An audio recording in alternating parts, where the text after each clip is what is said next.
Welcome back to the Hex Drinkers House of Commons, your one-stop shop for all things competitive and at the common rarity. Chev, how are you doing? I'm doing pretty good. We are back in quote-unquote person this week. We're not subjecting you to our old and unfiltered content this time. We were in person last week. It's just we weren't in the present. We used tachyon technology to actually travel back in time. So really, our listeners should be thanking us for investing all that money and resources into that sort of technology that we can now gift upon the world. It was actually an allusion to Brothers War, where Teferi is doing the same thing for reasons unknown, and honestly, I don't really care.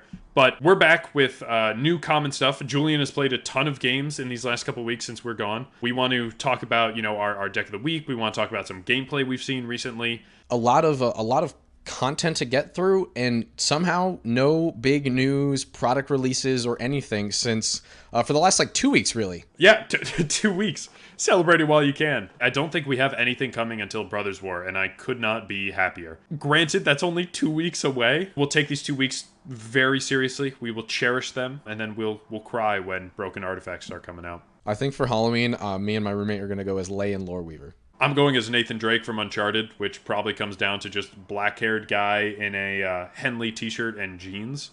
So we'll see if I can actually pull off the pieces necessary to make it a costume and not a Friday night on the town. You don't want to go as Wilson Refined Grizzly? Yeah, I thought about it, but I think the nuance would be missing, because I would really want to embody what we know as the ultimate Wilson strategy, Wilson, Agent of the Iron Throne. And I don't know how to Games of Thrones Wilson. Fair enough.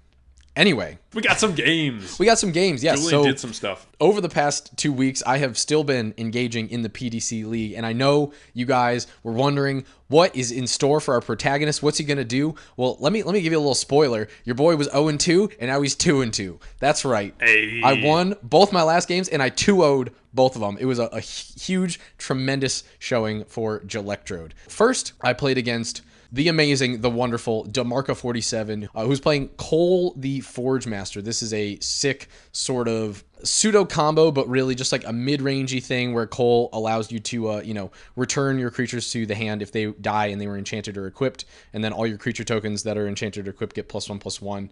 And he's just playing, all sorts of equipments and stuff, all the things that we love, like a Gold Vein Pick and Haunted Cloak and Ninja's Kunai and stuff, and then a bunch of things that also love to be sacked, like Fanatical Firebrand and Duve Traveler and all that sort of stuff, hoping to really generate just a bunch of advantage and really never run out of creatures to be attacking with. But Jelectrode, too powerful. Game one, we both mulled a 6, which is something I'm going to be saying quite often about mulliganing, is something that I've learned in PDC. You mulligan way more aggressively than basically EDH, CPDH, and even PDH. I guess because it is just a 1v1 format, you are really required to.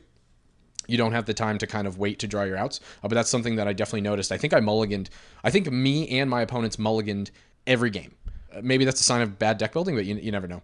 Once again, another thing that I've been finding with Jelectrode is the whole mana situation. Either I feel like I draw only islands and I have all red cards, or I draw only mountains and I have all blue cards. I didn't have that many mountains, but I did have a bunch of draw spells. He casts Koll turn 3. I go turn 3 Jelectrode, but he has a Mog Fanatic to get it, so that's unfortunate. But I'm able to take out Koll, and then I can Mystic Sanctuary, getting back Incinerate, and then I'll play out my Jelectrode.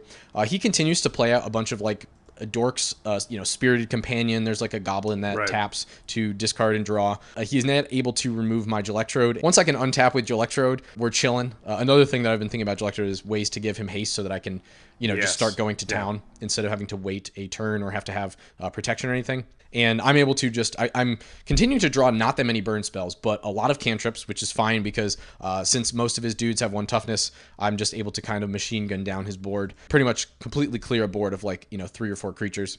Now I'm in the zone. Once again, not drawing that many burn spells to go to his face, just kind of playing cleanup on his creatures that he's continuing to play out, digging deeper. And then finally I draw Thermo Alchemist. His last ditch effort was he had a 2/2 and he was attempting to enchant it, and I was able to pay 2 life to Gut Shot. I had no mana remaining, and then Jelectrode for the additional damage with the enchantment on the stack. Then he had kind of run out of resources by there, and I was able to just pretty much clean things up and finish off the game with Jelectrode plus Thermo Alchemist and continuing to draw burn spell. So that was game 1. Game 2, once again, we mulled a 6. And this time, I have some draw spells, but I only have red mana. I draw my bounce land on turn 3, so we're moving slow. Luckily, he is not providing a ton of pressure. I am taking some damage. Next, I'm able to Frantic Search, which is great when you have a bounce land because now you're actually up a mana. And I just draw into basically all of my blue draw spells: Gitaxian Probe, Faithless Looting, Peer Through Depths, and all that stuff. Faithless Looting, what a good blue draw spell. It's a great one. It's a great one. I can take out his Koll. I play Electrode, but he immediately nukes it with a lightning bolt. I guess he was wary after game 2.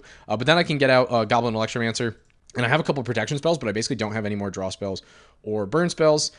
We just kind of back and forth for a bit. He's playing some dudes. I'm like, okay, I'll take one here and there. But then I get to Kessig Flame Breather, bait out his Lightning Strike. Like I said, I have the protection, and then I can also play Thermo Alchemist as well. And once I've got Electrode plus Thermo Alchemist plus Kessig Flame Breather, it's hard out here. It's really hard out here. Being able to kind of nuke everything as well as just deal with every spell, deal 4 damage is crazy. So I continue to, once again, kind of just run away with the game from there now that I've pretty much whittled down all his resources and assembled my Avengers of opinion and everything. Something that definitely jumps out at me is, as we talked about before, kind of at the creation of Electrode, and then in previous games, Electrode is going to be really good against small creatures.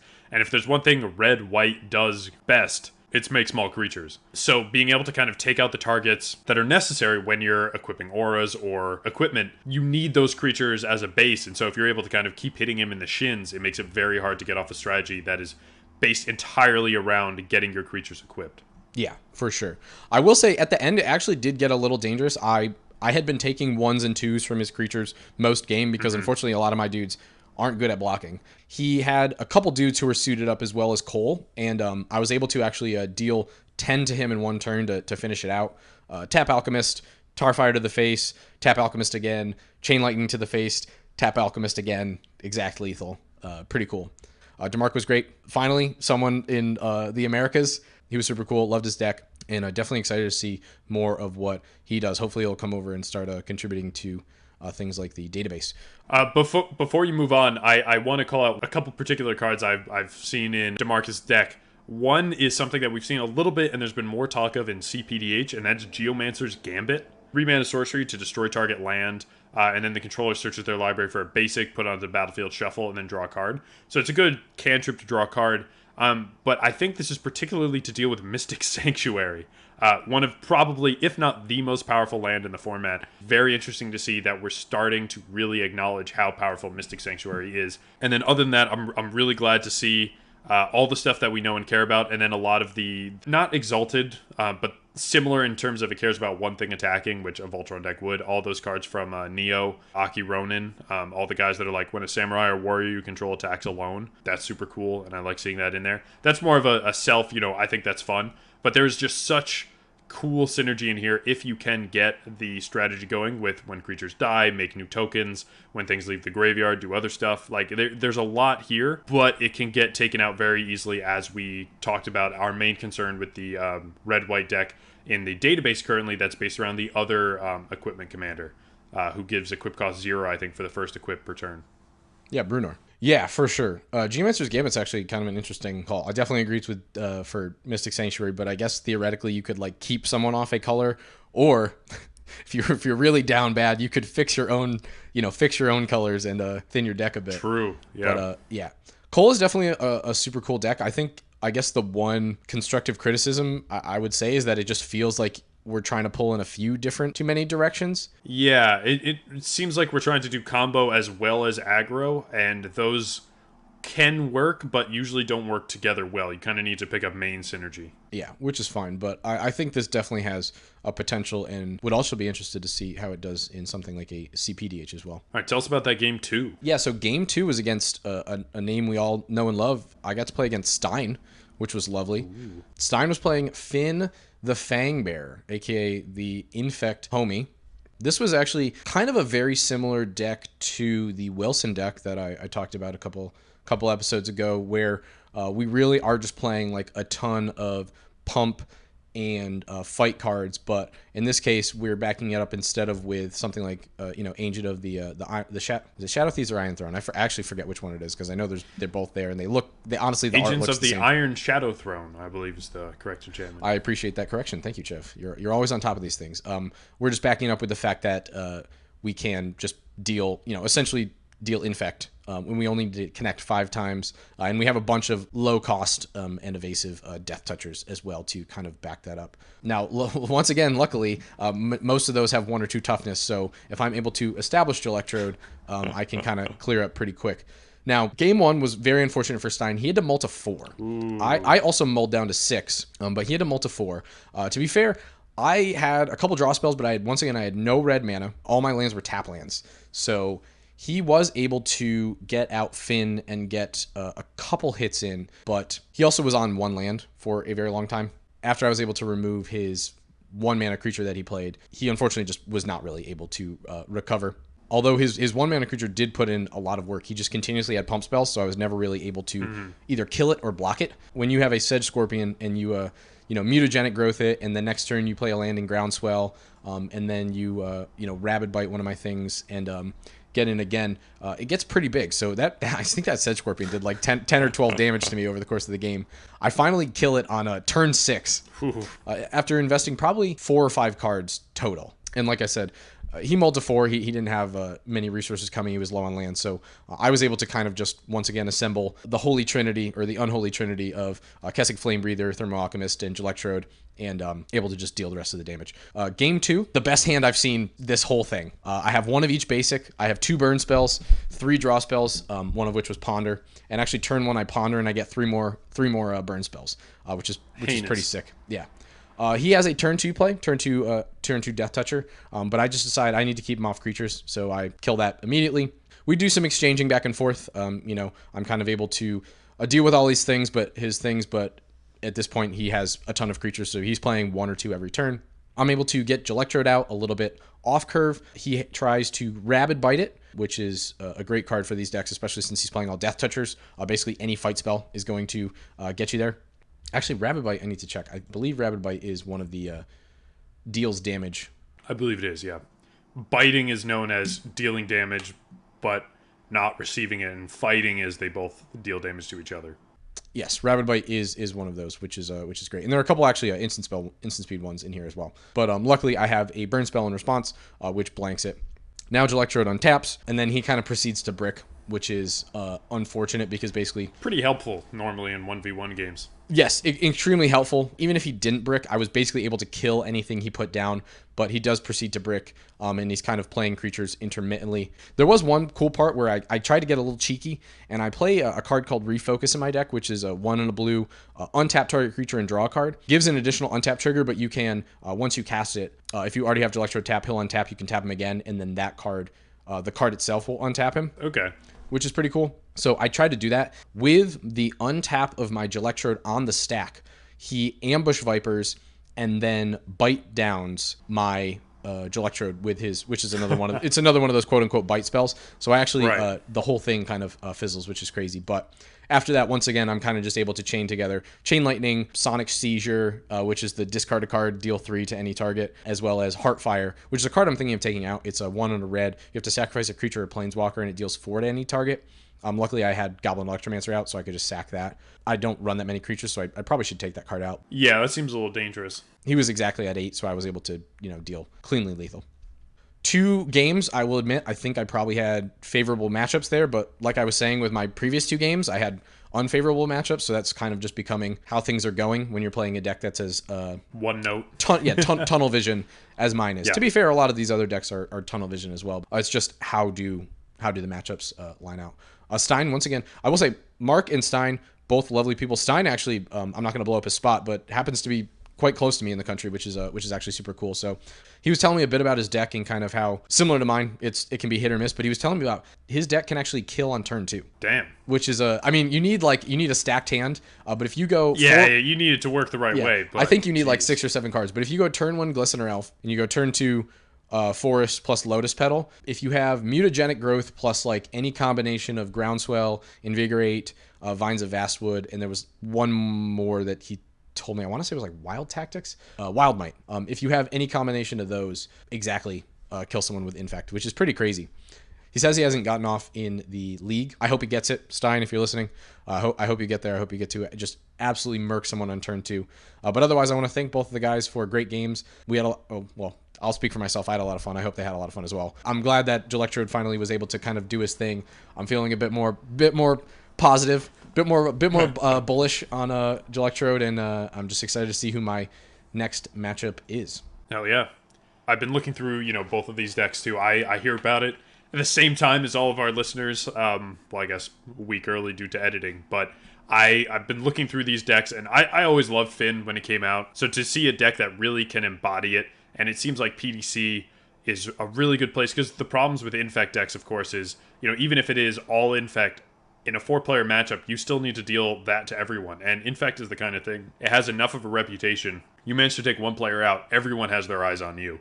In a 1v1 matchup where you can kind of really dedicate the slots, people know what you're doing from the get-go, but you have that redundancy, is super cool to see. And again, it definitely suffers from the small creatures versus a pinger sort of scenario. So favorable matchup, like you said, but still a super cool strategy to see. The Fynn deck, I would like to see kind of how the rest of Stein's games went and are going to go, because the Fynn deck on paper reads crazy to me, right? Like, you're playing these green creatures, you're playing a bunch of small creatures, which means that you can get them out early. And it's not even just Infect. Like, Fynn says, whenever a creature you control deals combat damage to a player, they get 2 poison counters, right? So it's you're doubling your turn clock here. It accounts for, all your creatures. Like, if you attack with 3 creatures, that's 6 poison counters. And also the other thing is, which I was mentioning with the Sedge Scorpion earlier, you still take the damage. Yeah. So even if your Infect route gets blocked off, like if they remove Fynn or whatever, you're still dealing damage, and you still have a ton of pump spells, like I said, that just either help you get through combat with the way with Death Touch and Trample, the way that works and stuff. You can still just deal a bunch of damage. And since you only need to deal 25 damage, theoretically 10 Infect or whatever, you always have both axes open to you, and you can kill super quickly either way or the other. And when more Poisonous or more Infect cards come out with the Phyrexia sets next year, Stein will be able to say he was playing this deck before it was cool. That's 100% true. And we know, we don't know, but I'm sure there will be some support, and I'm sure there'll be some crazy stuff at the common rarity. All right, Chev. All right, so we heard from Julian. Now it's time for our deck of the week. This deck. Could you say that a little more essentially, Chev? Deck of the week. Deck of the week. Deck of the week. After Dark. Deck of the After week. Dark. This deck is brought to you by NateDiggity. We've talked about Nate a lot. He's been one of the more recent prolific submitters to the database. And this is actually a deck that we covered on our previous After Dark podcast, decks that are entering the database. So it's a very recent addition because the commander is a recent commander. This is a Rocco Cabaretti Caterer combo deck. Rocco Cabaretti Caterer is Naya and X for a 3/1. And when it ETBs, if you cast it, you may search your library for a creature card with mana value X or less, put it onto the battlefield, then shuffle. So we've got a tutor in the command zone. We're doing creature combos. Now, this deck focuses trying to win with one main line, and that's Presence of God. Whether we're using Devoted Druid and Sigil of the Nyan Gods or Ivy Lane Denizen, both of those are going to buff Devoted Druid either out of the range of the -1/-1 counters, or just putting on 1/1 counters so they cancel out. So you can tap infinitely with Presence of God, make infinite elves. Similar, Midnight Guard, when a creature enters the battlefield, Midnight Guard untaps, you slap a Presence of God on that, you get infinite elves that way. And both of those, through other means that we'll get into in a minute, are kind of the bread and butter of what we're trying to do. So you use Rocco or some other means to tutor up one of those creatures, and then you're kind of off to the races. I love that we have redundancy in our combo. Obviously, Presence of God is kind of the linchpin for everything, but Right. I love the Midnight Guard and Presence of God combo. This is a combo that's been like an OG Pauper combo for a long time. Like, I remember even before I knew about Pauper, I heard about this combo, and then when I heard about Pauper, I was like, people were like, oh yeah, Presence of God and Midnight Guard, like, let's get at it. And I was like, oh, this is crazy. So it feels really cool to have this come back and play in a big way in our format. And also, too, very cool that this is our first Naya commander. Yeah. One of our few 3-color commanders as well. The ability to tutor in a PDH deck cannot be overstated, especially when you're out of the colors of your usual transmute. which is blue-black. So you can't really get what you need a lot of the time. And so any sort of redundancy with that. We're also, the whole tutor package, Heliod's Pilgrim is going to get you a Presence of God or the Sigil. You can use Auramancer, Disciple of the Sun to recur a lot of these pieces because they're under 3 mana. And then Wirewood Herald comes in to get you your Ivy Lane or Devoted Druid when it dies. So we're all about the redundancy. We're all about the Infinite Elves. And specifically, this deck focuses on trying to do it all at once, using something like a Tuk Rubble Fort, which gives all your creatures haste. So the idea being you get all the pieces, and then on this turn that you create the Infinite Elves, you can swing with the Infinite Elves. And this is the reason for us not seeing Witty Roastmaster or Impact Tremors in this deck. That was one of the points of contention when Rocco went through the database committee, was where's the redundancy with those guys? But it really, everything we have here outside of the combo is draw, ramp, protection, and removal. We are in colors that are notably not known as the best in CPDH, so when we go off, we want it all on the table and with the minimum amount of time to interrupt. So we're trying to go for 1 turn.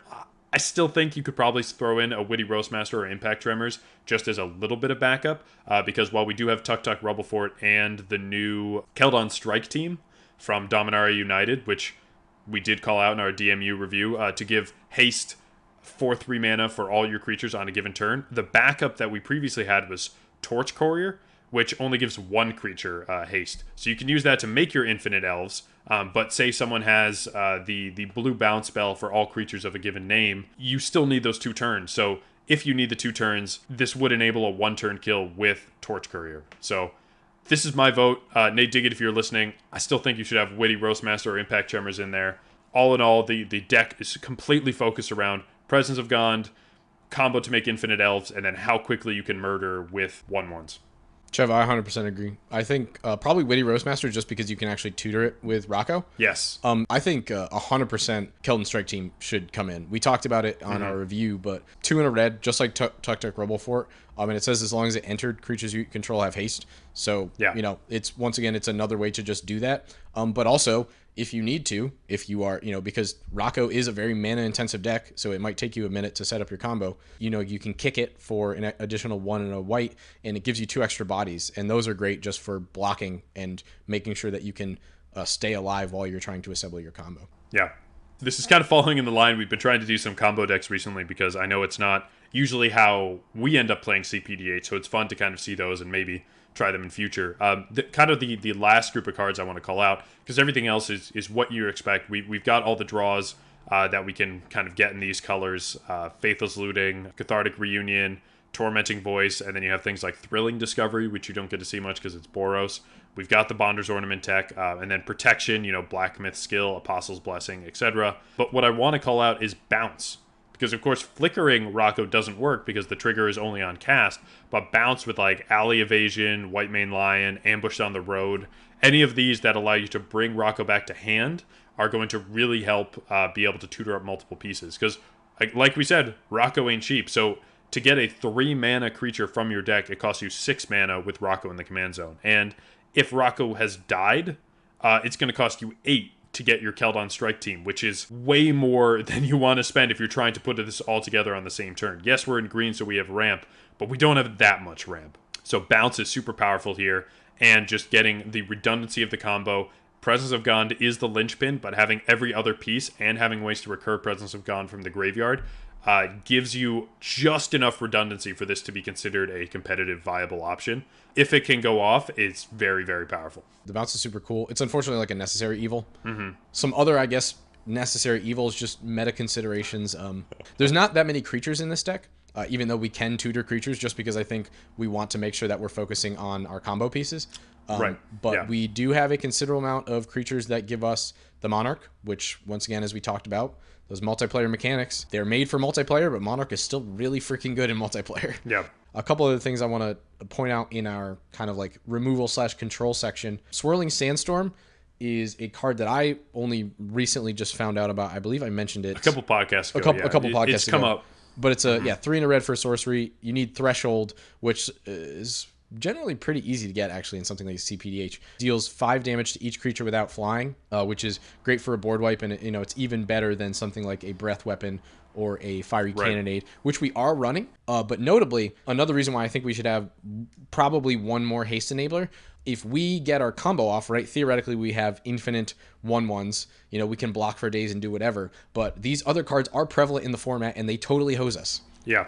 So that's why we really need the haste. Yes, breath weapon and fiery cannonade are instants, but still better to not let the entire table untap and then potentially draw into something like that. Shout out to Lapse of Certainty, hoping to pull that off against in worst case scenario. I've always wanted to see decks that can run that card, and this CPDH is certainly the place for a 3-mana white counterspell that just puts it on top of the library. We're in Naya, but we're playing all the counterspells. Lapse of Certainty, Mana Tithe, Pyroblast, Red Elemental Blast. Like, we will not be stopped. Hell yeah. Love to see, once again, we're playing also some good protection as well. Apostle's Blessing, Blacksmith Skills, Stave Off, Safekeeping, and Vines of Vastwood. Utilizing that Moxfield feature, Apostle's Blessing is 1 in Phyrexian White, but you can bet your butt we're always paying just the 1 and paying 2 life, so... All in all, very straightforward deck. Probably the best deck that you can get the Presence of God combo off at the competitive level. I bet there's at least one more deck that's running it, but none that are as clean to understand as I have a big old tutor in the command zone, and I know what I want to get.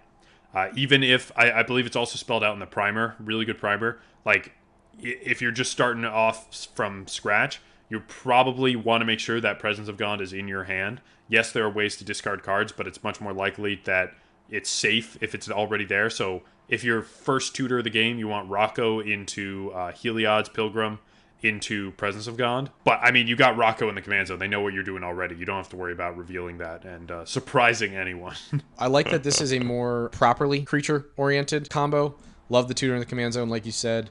And also love the kind of the suite of cards we get to play being 3 colors. I really think we get to hit all of our bases. Even, I mean, we even got counterspells, like we were saying. So, yeah, definitely a versatile list. Kind of refreshing to see a combo deck that has been flourishing recently.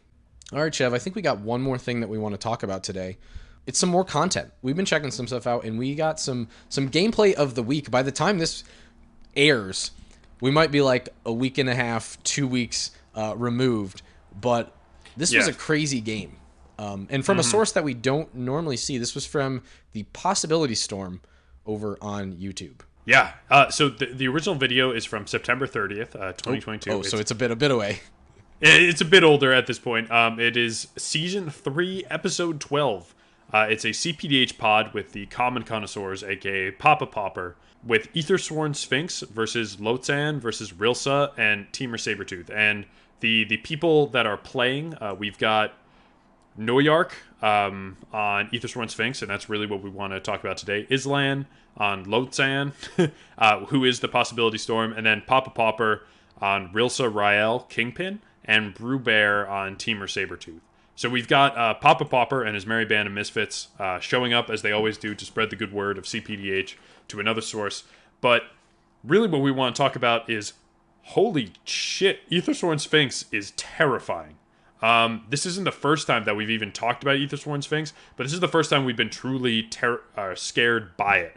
Ethersworn Sphinx we actually talked about in After Dark number 19, where we had a listener, Schmish, reach out to us talking about, with the CPDH budget deck database time period opening up, they want to know, what to look for staples-wise for a Ethersworn Sphinx list they were working on. Schmish did end up submitting that list, but didn't really follow through with the committee. I think something came up in their life. So, Schmish, if you're listening, the deck has been tried and true at this point. So, resubmitting would definitely get it in there. And we talked about kind of the staples and what made this deck kick. I know Julian has also thought about Ethersworn Sphinx for a little bit now, just because it does seem like it could be broken very easily. And Noyark found the way. Yeah, Noyark basically played Arch Enemy against 3 very competent decks and 3 very competent players. And was, I mean, like, I love everyone else in this game, but kind of easily able to take this away. It was crazy. Ethersworn Sphinx, I will just read really quickly for people who don't know. 7, a blue and a white, so 9 total mana, artifact creature, but it has affinity for artifacts. It's a flying 4/4, and it also has Cascade. So, if you're able to just get down a bunch of cheap artifacts, think things like the artifact lands, think a ton of mana rocks. We're playing 27 straight All up the artifacts. mana rocks. They're basically, I want to say they're all mana. Yeah, they're literally all mana rocks. And then just ways to continually bounce Ethersworn Sphinx. It always has that affinity because you just generally you're not mass removing artifacts or really even removing a bunch of artifacts in CPDH. Generally, like I said, generally they're just mana rocks. But because they give you such a boost, Ethersworn Sphinx, I believe maybe once in the game was cast for 4 mana. And other than that, it was cast for a white and a blue. Every time we saw it cast 2, even 3 times in a turn. When you're playing all sorts of things like Aegis Automaton and Core Skyfisher and stuff that can, similar to how in Rocco we want to be continually bouncing it back to our hand, we can just bounce Ethersworn Sphinx back, cast it for 2, and that's a 9 mana. So we can easily cascade into a bunch of very large and dangerous things. Hexproof is the big word here. Ward has a couple entries in this list, but giant hexproof creatures are the bane of CPDH's existence, and being able to run all of them and cast them efficiently. Because, yes, you're playing all these mana rocks that allow you to cut Ethersworn Sphinx down to 2 mana, but they're still mana rocks. So you have so much ramp in a tiny package, and since Vandal Blast is not a common, artifacts, when left unchecked, can run wild. Yes, 100%. And, I mean, we have all that mana to spend, like you said. Even if we're just cascading into mana rocks, we have an Unstable Obelisk here, which is, a pickup from Warhammer 40k, but it's a mana rock, but we can also just nuke things. We've got a ton of just big, overcosted draw spells, things that are like draw 3, draw 4. Read the Tides, which draws 3, but also can just bounce 2 creatures. And then, yeah, like you said, hexproof creatures, Spined Megalodon, Coldwater Snapper, Benthic Giant. These just absolute huge bodies that, one, have hexproof, and, unless you're willing to invest your entire turn into something like a Pestilence, you're not going to be removing these from the field. Another crazy thing is because this deck does play so many artifacts and stuff, things like Dramatic Reversal, which we saw in full force in this game, are crazy. Yep. That was the turn that I mentioned where Ethersworn Sphinx was cast at least 3 times, maybe even more. I don't remember particularly, but I think I'm just trying to block that out of my mind because I never want to see it happen. This deck is crazy. This deck is insane, and yeah, when Ethersworn Sphinx first came out, it's a Modern Horizons 2 card, surprising no one. I was like, this is interesting. And this was also around the time when you and I were starting to be like, we might want to start like brewing decks. Mm-hmm. We had played a bit of CPDH. But we were like, we might want to start brewing decks. This was also near the inception of the submissions for the database. So I actually contacted Papa Popper and was like, Ethersworn Sphinx seems pretty cool, but I'm just like, I'm not quite sure. Like, do you have an idea of like what, the real through line for this? And he was like, frankly, I don't think it's a viable strategy. I think it's just because you're cascading, you're just too likely to hit something small that's just not going to be impactful. You need to play a bunch of like small mana rocks or trinkets or whatever that's going to get this down to a reasonable mana cost. So he was like, I don't know. He's like, I'd be willing to entertain it if you came up with a list, but I don't know if this is going to be it. And I was like, well, that's unfortunate, but I mostly agree with you. And then Papa Popper literally said in the video, he was like, I wrote this off before, but now I'm really regretting that because, oh boy, it took them all to town. And that's not to say that the rest of the decks really didn't do cool stuff. I really like the Islane deck that was a Dragon's Approach, which we've seen with, I think the last 2 games we've covered have had Dragon's Approach strategies in them. This one didn't go as well as the previous, but it was still a very powerful deck. And then similar with, I think Temur Sabertooth has been in CPH for a little while. Yeah. Can't remember if there's a deck on the database, but pretty sure there is. There is, yeah. There's combo lines you can do there too with the, bouncing and casting, etc., etc. And then even Rillis, who I haven't seen much from, or Rilsa, but every time it seems like there is something there. 5 mana, 2/5, Death Touch, and then Initiative. Really taking advantage of that Initiative mechanic, which once it was taken from Rilsa, I think that's when another group of problems started. So these were very powerful decks, but really, Ethersworn Sphinx just ran away with it, being able to generate all that mana and protect the commander and all of the recursion from the graveyard too, since the entire deck is just card advantage .dck. As Papa Popper said, you know, you're probably going to be cascading some mana rocks, but if you cast Ethersworn Sphinx enough times, you are going to hit some heaters, and that's exactly what happened. And like you said, all the other decks are sick. They're great. If you just literally blacked out the screen of Ethersworn Sphinx, all the other decks looked super powerful and super excellent in their own right. It's just that's how crazy. And obviously, this is one game. You might brick in Ethersworn Sphinx. The rest of the table might be more well equipped to deal with stuff.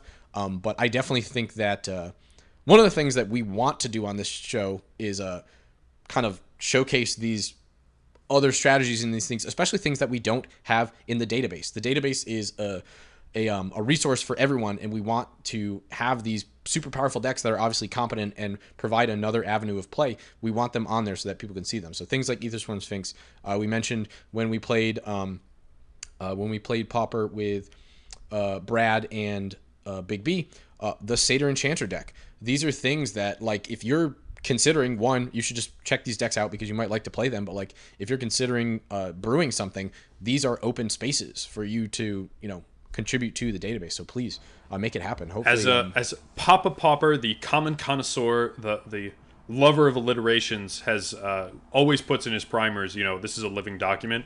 Yeah. So is the database. Now that we just have rolling submissions, there is a bit of a holdup as we're trying to get a new member of the committee so we can kind of streamline some of this process.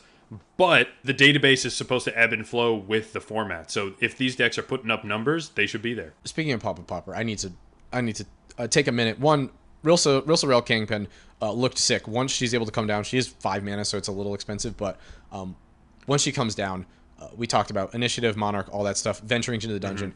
Crazy. There's a ton of packages for that in this list, and I'm loving this deck. I would love to play this deck.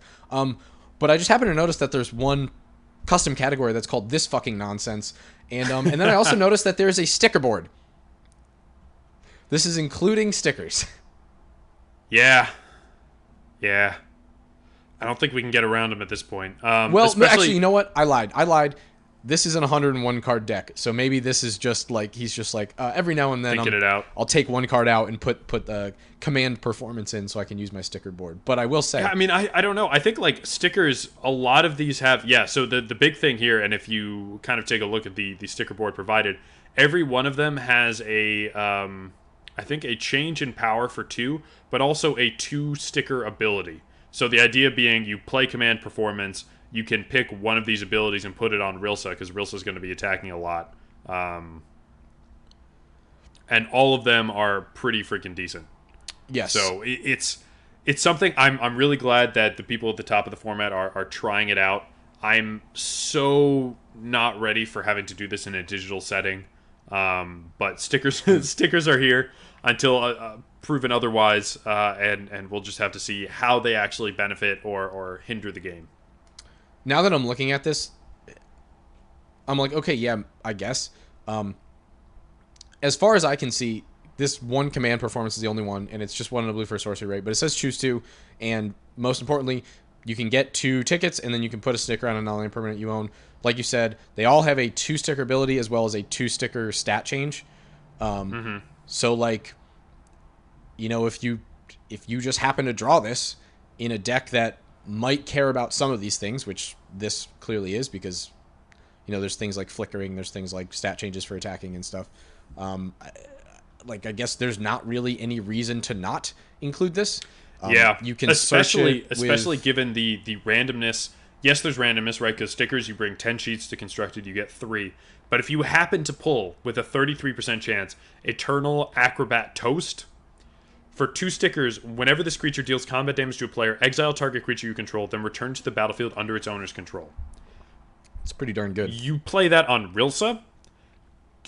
With Death Touch, it's going to be dealing damage to opponents, and then you exile it, bring it back. It's an ETB that gives you the initiative.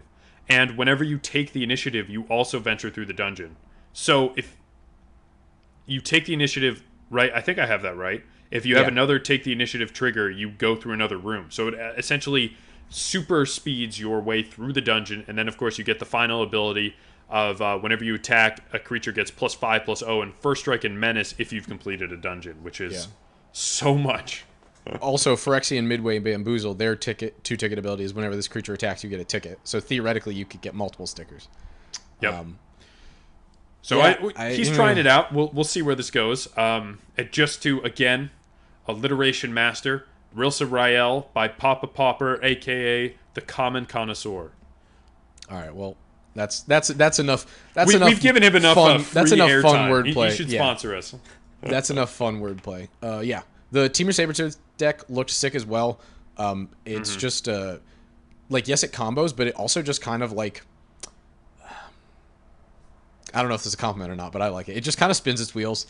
Like, we just saw that, like, Temur Sabertooth, return Wood Elves, play Wood Elves, get another Forest, bounce Wood, do that sort of stuff, was just pretty sick.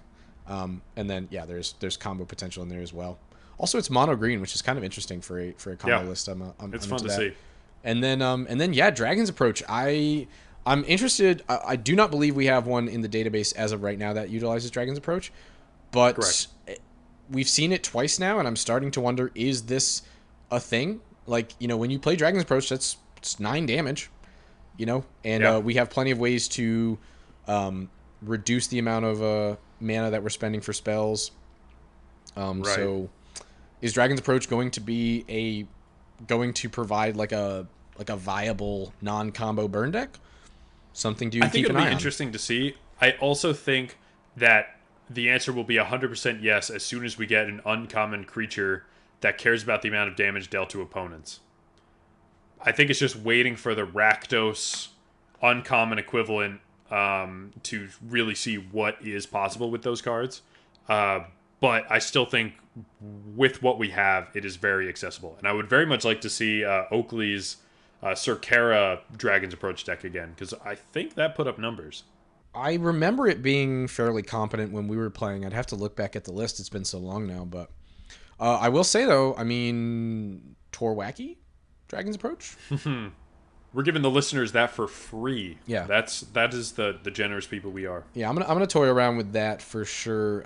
Maybe not quite at the CPDH level yet, but definitely in some PDH. We are actually going to be playing again with Bradrak V and his stream. So his merry men. That should actually be this evening when you're listening to it. So tune into the stream for sure. Julian, do you have any idea what you're going to be running? Well, considering I've just completely slipped my mind and forgot.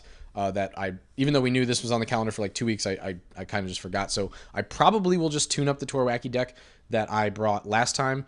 Maybe I'll make an alternate version that's Dragon's Approach. I might also be feeling myself and come with a completely new brew. So the listeners will have to tune in about 5 hours or so. And I'll be coming in hot with Primaris Chaplain from Warhammer. It's a 4-mana 3/3 in Ortov with Battle Cry, and then whenever Prismaris Chaplain attacks, it gains indestructible until end of turn.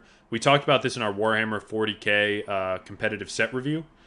Brad called me out on Twitter, the scoundrel that he is, and said he doesn't see the tech behind it. So, of course, that is when I had to challenge him to another PDH night. And by that, I mean ask nicely if we can join their Excel sheet, since it's run every Monday and Saturday. And so Julian and I are in on that. And I've been working hard to make... It's currently at 110 cards on Moxfield, so I have a little bit of whittling to do before Monday. But how to make Primaris Chaplain the absolute beefcake that obliterates everything on attack with as many attack things as possible and a whole lot of protection. Very excited to bring that, and I really hope it's able to put money where my mouth was. Chev, I really hope that you can too, because Brad is the admittedly self-proclaimed, but the what's a cool alliteration for Orzhov, but not connoisseur. Orzhov, overseer of Orzhov? Something, I don't know. He loves Orzhov. He's always brewing Orzhov, so he thinks he knows what he's talking about. He thinks that this is his town and he runs it, but I want you to beat him at his own game, okay? It's gonna be a week later. We're gonna start with so Prismaris Chaplain did not do the thing. So Chev had to we'll eat have to crow, delete all the streams. Yeah. It's okay, Chev. I want you to beat him, and then I want to beat you so that I can be in first. So PDH Pod, we're coming for you. Oh my God! Do not start beef with the PDH Pod. We don't need the social media drama. Oh, good lord. Listen, we should turn this off before I make more enemies. Anyway, yes, you're right. We should probably just call it at this point.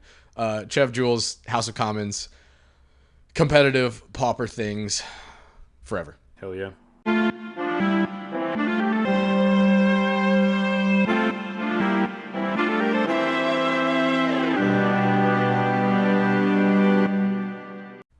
I will say though, PDH Pod, we've discussed doing collaborations before. When I come on your podcast, I will start beef, but I'm not starting beef unless it's face to face, aka face to face in a Discord call. I don't think you get to go on if you're telling them in advance you're going to start beef. That doesn't. You don't tell someone who's invited you to their home. You're like, I'm going to break something while I'm there. Like that doesn't get you in the front door. All right, you know what? You're fair enough. I might cut this out. I'll put this at the very end so that people will hear the outro music and they'll be like, whatever.